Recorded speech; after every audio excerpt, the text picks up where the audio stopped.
So we're going to talk about your newest book, Artificial Fluency. Can you tell me, let's start with what inspired you to write Artificial Fluency? Yes, so I had originally written a book called Artificial Intuition back in 2017. That really highlighted the development of deep learning, and I was making the metaphor of artificial intuition as being how deep learning works. And then after that, during the pandemic, I wrote another book, Artificial Empathy, which was more of a roadmap as to how AGI would actually develop over time and the recognition there or the insight there was that the highest achievement level would be something I would call artificial empathy. And then in 2020 and 2023, which is last year, right? GPT-4 came along, right? And then we were actually all surprised of how capable it was. So I just realized there was a gap in my book, which required another book that would focus specifically in what I would call artificial fluency, meaning these are AIs that are very good at language rather than other things like empathy or navigating the physical world. So that was my motivation for writing this book because I need it was a bit huge conceptual gap that required a lot more detail.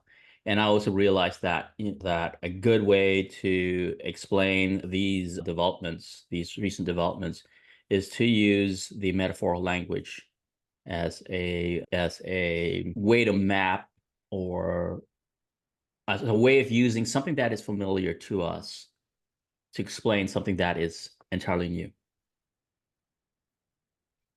All right, let's get into the core concepts of the book then. How do you define artificial general intelligence and a new term that we're hearing a lot is artificial super intelligence? Do you talk about that in the book and how do you define these Yes. things? Well, in the book itself, I don't really define artificial general intelligence. That was in the other book, Artificial Empathy.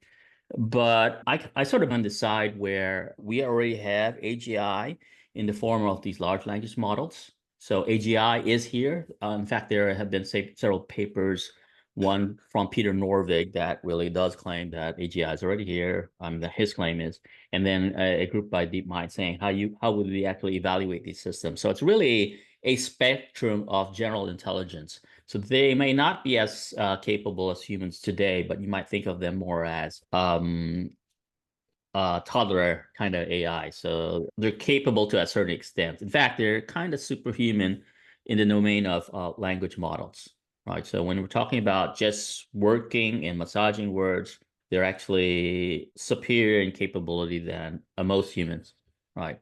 Now, how I define general intelligence would be something that would be around the same capability as human cognition. And I think we're kind of there with a subset, meaning working with words. We're not there in terms of AGI with, for example, visual reasoning. So humans are very good at visual reasoning because we reside in a 3D immersive world, and also our reasoning is of a visual nature. And these kind of systems that we have today are not really embodied in the world, so they don't really have that information. So they're kind of lost when it comes to visual comprehension. Now, in terms of this other notion of artificial super intelligence, which is a new term that's being forwarded recently, that really is beyond human capability. And what we're talking about are things that humans might not be able to truly be able to do because we don't have actually the kind of processing power and the sensory powers. For example, I would consider something like AlphaFold, which does protein predictions, as kind of like a super intelligence, but of a very narrow kind, folding. So you could see going forward in future, super intelligences would be these kind of things that can reason about domains that are beyond human reasoning capabilities, right? So that's where I see super intelligence is. And it's likely a lot of super intelligence would be very specialized, right? They would be specialized in the biological domain or the physics domain. or in chemistry and so forth. So that's what I consider superintelligence. General intelligence is kind of like what a biological agent has to do within the world. So if we're talking about robots that exist within the world and are able to, say, fold clothes and do the laundry and wash dishes. Okay. That makes sense. So something we talked about off camera, but I would like you to explain for the people who don't know is what you mean by language as a living process. And from what I understand, you mean this in a literal sense. This is not a metaphor. So can you explain this? Yeah, so let's see. Language is always evolving, and it evolves because of its usage by the living things that participate or use the language. Right. So it isn't a static thing. So normally when we think of language, we're thinking, okay, the English language and it's got its grammar and it has its words. But in reality, that grammar, those words change over time. We create new memes, we create new words. And the reason we create those new things is because people are using that language and basically creating new ways of expressing things. So, yeah, so that's why we have memes, we have slang words, we have words that have changed their meaning over time, right? So that is always an evolving process. So language itself, you look at it, right? It just evolves like living things. They require living things to actually evolve. And a dead language would be there are no speakers left and it remains static. Latin might be something that you would call a dead language. There are no real true speakers, right? We just use Latin in certain religious contexts, but the whole idea there is that it's a frozen language and you're not creating new words, right? Hmm. But languages that exist today that we use often, any language, English, Japanese, and so forth, we're always creating new concepts. We're always changing the meaning of words. So so when we look at language, right, we have to consider it as that it's kind of like this evolving thing that is living and kind of like biological, which is a good thing because the argument of the book is that the way to understand artificial fluency or these new AIs is to look at language as your metaphor to explain how they actually work. All right. So yeah, I have the book here and it mentions language is a living process right on the front. And I want to Mhm. ask you, what are the main take home points that you would like people to get? What are your main points that Well, it's actually, yeah, it's a deep book there. A lot of the chapters really explores language and from different perspectives. And in the first chapter, which should be semiotic processes, I'm introducing this notion of semiotics that comes from Charles Sanders Peirce. In that, when we look at language, we think about signs, and signs actually come in different forms. So the most basic form is what Peirce described as classified as being icons, indexes, and symbols. So when we talk a language, or actually when we talk of signs, the iconic signs are signs that look similar to each other, right? They like a photograph, an image, or a silhouette, right? They look similar to what they refer to. An index is something that points to something else, right? So if you have a pointer, right, or someone pointing at you, right, they're referring to you, not the fingers pointing.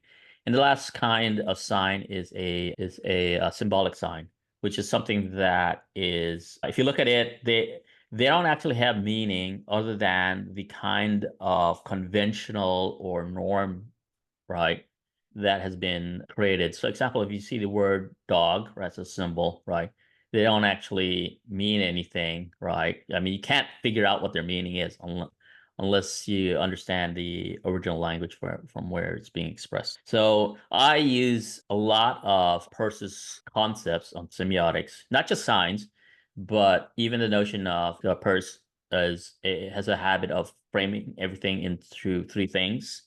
So even in inferences, there's this notion of abductive, deductive, and inductive inference. So that's the kind of like the foundation of the book. And then I go through other things, like in the second chapter, it would be this notion of attention or shared intentionality. So as humans, the humans are have uniquely evolved to be a cooperative species. And what that kind of means in terms of our own cognition is that we sort of like understand each other's intentions. Right. And what that means is to do something or to coordinate, we kind of know, we have this intuition or this empathy, right, of knowing what the other person intends to do so that we can sort of like cooperate. One of the concepts I bring up in the book is this idea from Door, which is the notion about language is it's actually instruction for your imagination. So when I'm saying something, I'm really instructing you to imagine a certain thing, right? And because you imagine that thing, then you understand what I'm trying to say. But it's really mm, a way of telling you to look in this particular direction in a certain way. So that's related to shared intentionality, because if I'm trying to coordinate with you, right, I want you to sort of like imagine sort of like the similar thing so that we can understand the task at hand, that we're talking about the same thing, not something different, right? And then there are other chapters that go into even more details, like the notion of conversations. Chapter 4 will be social technology, like hive minds and that sort of thing. And chapter 5 would be how does the notion of reasoning and rationality, how does that play with language? And then in chapter 6, I go into this notion of tensions, this notion that there's always these conflicting trade-offs that we encounter, and how do we actually resolve it? And then in chapter 7, I'm talking about this notion of meaning making. How is meaning actually created, right? Where do we get meaning, right? So how do biological creatures create meaning, and how does that relate to language? And then chapter 8 is this notion of process metaphysics, that everything is a process. And chapter 9 is these pattern language for processes. And this is the notion of how do we actually create new abstractions, right? Where do these new abstractions come from? How do we create them? And how do we actually level up from them? And then chapter 10 would be the notion of paradoxes. Chapter 11, metaphorical exemplification. I'm sort of like talking about language and art. Right. And then chapter 12 would be really more a societal, civilization-wide discussion in terms of what I would call cognitive maturity. Yep. It's a heavy book, but it is what it is. So that said, what part of the book are you most excited about? Let me look again. Well, there's a lot of exciting things.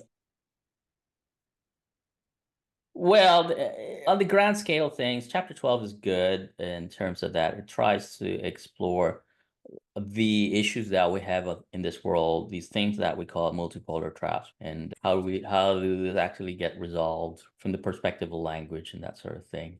Like that's important from a larger scale. But in terms of from a more technical perspective as to a source of new ideas and a source of creating breakthroughs, then I believe the chapter 10, which is the paradox and symmetry breaking, would be the most interesting part, because we're sort of hinting at how do people, or how do these kind of large language models, or even general intelligence, how do they actually think out of the box, right? Mm.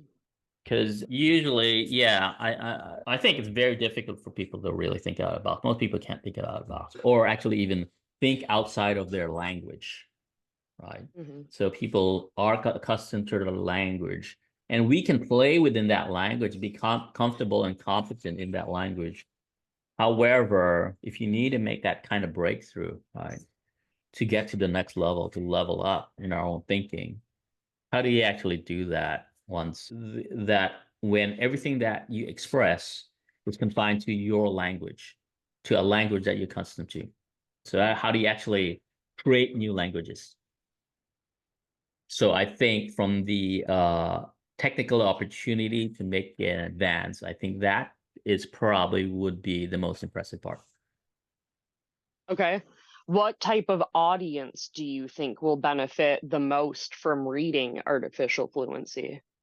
Yes, I think the audience, I believe, has to be pretty sophisticated and quite really deep into the current AI landscape. So they've been working with a lot of language models. Right? They have a deep understanding of how they kind of, and I think that's the main audience. And my motivation is to give them a different perspective, that we can think of this differently based on the other models that have been invented in the past, like semiotics and other ideas from linguistics. And by taking this a more open-ended or a wider perspective of the nature of language, that they can help them drive new innovation in large language model technology. So sort of like just by looking at this, perhaps they can see how they actually may think outside their own boxes. Hmm. So it's not an introductory to AI 101 type book. No, that would be that would be my first book, kinda artificial intuition. That's older. That would be somewhat of a introduction to this notion of deep learning. The second book is also a little bit easier, right, than this, the artificial empathy, because it really is a little bit more familiar, because we're talking about how do we think of AI in terms of organic or biological processes. So that's kind of relatable. This one is like, yeah, just kind of next level, kind of much more difficult to understand. Unfortunately, AI is a complicated field, right? There's no way you can distill this a short book, right? It took me, books are like artificial intuition. The fonts are real tiny, right? And it's like 500 pages, this book. Artificial empathy. Yeah, the font's a little bit light, correct size, right? This is 620 pages. It's just a very big topic, and I don't think we've really, it's hard to just distill it's hard to distill for a beginner audience, because we're taking concepts here that are really not that people are not familiar with, just very different from what we understand in in the average world. Hmm. So you commented on what your favorite parts are, but is there any particular sections or chapters you would recommend that your readers pay special attention to? Let me see. Yeah, that would be chapter 10, which would have the most novel and insightful information. Probably chapter 6 and chapter 9, I believe. Chapter 7, which is semantic closure, that's a very interesting concept. I don't think people realize this. Semantic closure, it's very interesting. It's this notion that we, in like biological systems, like the DNA of a cell, right? The DNA of a cell has evolved its own language in it. But what is the meaning of that language? That meaning of that language is actually not universal is not actually shared by other species. It's really confined to that species. It's confined to how the actual cell interprets it, right? So so these biological things have invented their own, every species invents their own language. So that is essentially what can be defined as semantic closure. Like the meaning is closed within that system. So, and you can extend this to even large language models. So when you're talking about the weights of the large language model, right, which would be some rough equivalent to the DNA of a living system. The meaning of that, right, the meaning of the embeddings within that, the multidimensional vectors that propagate within a large language model, that meaning is actually understood within that large language model. So you can look at it and it looks like noise to you. It looks like entropy, Mm. but it's not really entropy. It's not entropy for the actual large language model, right? So it is its own sort of intrinsic language of, or intrinsic representation of how it thinks about the inputs and the outputs and what it needs to do. When neuroscientists tend to seek out representations when examining the brain, and they're trying to see how is a grandmother represented in the neurons. But the thing is, you can't really find that because that representation would not be of an objective sense. It would not be universal, right? It is because the brain itself has invented its own representation of what the grandmother is, right? So you can't see it from a external perspective. It's a subjective thing. All right. What do you see as the next steps or future direction in the field of AGI and language research? Yeah, I think, yes, what we really need or the next step are systems that can think out of the box, right? Hmm. That can actually invent new abstractions, right? Is this ASI? This would be ASI, right? Because most humans, right, don't think out of the box anyway. So you can achieve AGI within language, right? So long as they have it's all closed and within the domain, yeah, you don't have to invent anything new, right? I mean, people don't need to be Einstein. They don't need to create special relativity to survive in this world. I mean, they can just go along, living their life within their box of Hmm. confined understanding, do dance or whatever. Everything's confined within the box of previously defined languages, right? So when we dance, yeah, we're picking up hip hop moves that someone else invented and so forth. We're always just reorganizing basically words, or when we write music, right? We write it in a way that is familiar, right? Because if you're too radical in your language, no one can map it to their own understanding, and it'll sound like noise. So it's usually the case to do something creative, you're always building something based on something that exists. So they're kind of constrained to what exists. But the question is, how do you actually go beyond that, right? Artificial. So the question is, how do you actually create new abstractions? I don't really cover that in the book. I just sort of a hint that it might be going there. That would probably be another book entirely. Are you planning on writing any follow-up books to continue exploring this topic in your future work? Yeah, as things come along, then I will have more to say. So the jumping off point in the book, I have this notion in the book of the quaternion process theory. All right. So it's jumping off this notion of a dual process theory. Dual process theory is what Kahneman wrote about, thinking fast and slow. That there are these two cognitive processes.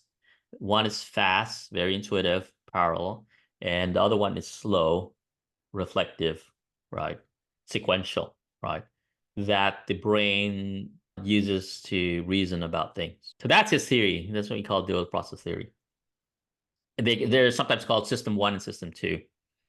So in my book, Artificial Intuition, I said deep learning is basically system one kind of thinking, fast, parallel, intuitive. Then there is system two. And we kind of see the glimpse of what system two thinking is today in terms of large language models. What that is kind of like you just frame things in terms of chains of thoughts. So you have the system one, which is a single pass within a large language model. And then you tell it to, you get a result, and then you reprocess that again, right? You have the large language model interpret it, and then you just have these sequences of thoughts. So that really is system two. So I'm extending this a bit by using this notion of an empathic and a fluent mind. Empathic mind is this kind of holistic mind that sees the overall big picture, sees the environment, captures everything in as one thing. Visual thinking would be one thing of an empathic mind. And then there's this other thing that would be the fluent mind, which is the sequential mind, which is a mind that is very fluent, just like large language models, right? So there's two kinds of minds. And I apply there this notion of fast and slow. So if you got fast, so you have fast empathic, and you have slow empathic, and you have fast fluent, and you have slow fluent. So in large language models, you have fast fluent and slow fluent. The latter is just kind of like chain of thought kind of processing. And then the other side, you have fast fluent now, which is these deep learning systems or diffusion models, right? And the big question there is, what is this thing called that is this slow empathy thing, right? the jumping off point will be. Because a slow empathy think system is kind of like this processing thing that's really slow. But what it really is, it's really a mirror or of civilization or of a hive mind, where there are groups of agents that are all inventing new language so that they can make progress, right? So that's how we actually think out of the box. We're actually developing new languages and we're assimilating these languages and we're using these languages. And that gets us to new ways of thinking. So that's where I see how thinking out of the box is not on a single mind where you think out of the box. It's just a group of minds in parallel, creating new things, creating new languages, and those new languages inform the individuals in that system so they can think differently. Okay. Is there anything else that we haven't covered in artificial fluency that you would like to share? Yeah, I think that has mostly covers it. And yeah, probably I would like to share the notion.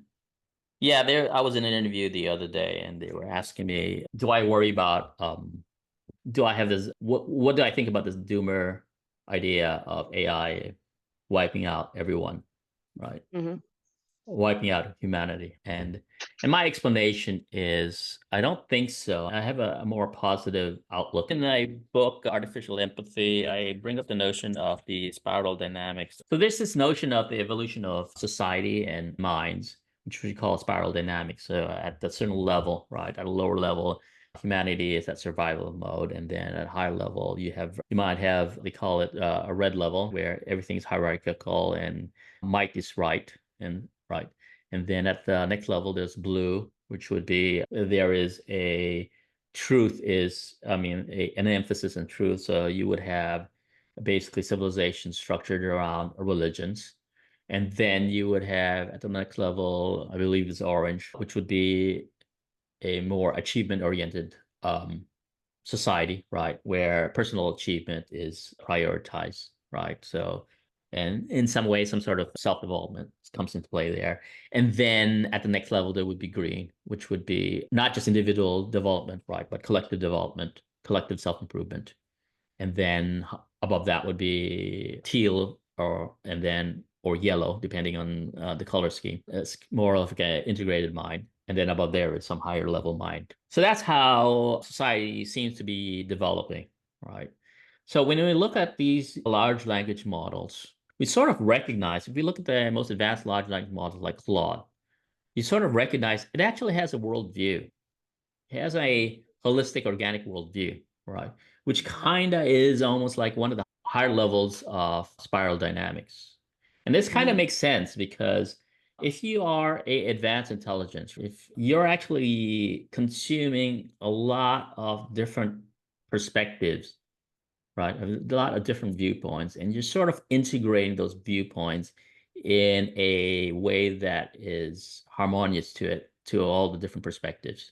So you need these kind of intelligences that are capable of looking at even a wider scope of concerns, rather than, for example, a at a lower level would be have a narrow intelligence. So there's basically choose to be like a kind of reductionist kind of mind. So in other words, you simplify the mind in terms of few concepts, and if things don't go within that concept, oh, he's not part of my religion, for example, then yeah, I mean, he's out, right? So that's a kind of mind that isn't as intelligent as a more holistic mind, right? Going back to Claude, we kind of see a holistic mind in Claude. These large language models seem to be evolving in that direction. In fact, there was a recent paper that did show that all the language models come from different groups, seem to be converging in their actual representations. They're converging to the same kind of thinking. So it's really promising. It's kind of just feels to me like a kind of universal law of the universe that, that intelligence relates to a widening of what Michael Levin would call the light cone of care. So as we become more intelligent, we become more capable and more sophisticated in learning, in processing a much wider scope of care. So we might initially just care about our own little family, or even like a narcissist would just be, they only care about themselves.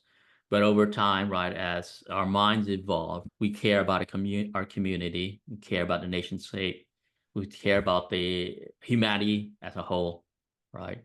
And we care about our development, our future evolution. We care about how the future would look like, right? And that always requires more and more sophisticated intelligence. So that's where I see it. So as you become more intelligent, you don't actually become more narcissistic, because it'd be kind of boring. You actually you reach out more, and you seek out more diverse perspectives, right? Mhm. One of the features is that it has curiosity, right? So that means you're seeking out things that are novel, things that are different, because novel and different do inform your current worldview and make those worldviews richer. Well, that's very exciting to me. I hope that AI can help us level up. To wrap this up, so I'm Casey Armstrong. I'm at AsbelCast on Twitter. This is Carlos Perez at Intuition Machine on Twitter. And then my last question for you: how can interested readers get a copy of your book, and where can they follow your work? Yeah, they can follow my Twitter account at Intuit Machine, right? I think it has links to Oh, I'm sorry, Intuit Machine, not Intuition Intuit Machine. Machine. Sorry Yeah, about that. Okay. Intuition Machine would be too long, so I had to cut it Okay. short. All right. Yeah. Sorry about that. So it's Okay. Intuit Machine, right? And Okay. and I think my profile will have the links to the Gumroad site, where I do have my books available, right? So they should And find you on Twitter. Look for the links on your Twitter. yes, right. And that's the best way to follow me. Right. Okay. All right. Fantastic. Thanks for chatting with me. Oh, you're welcome, and Should thanks we for should, the interview.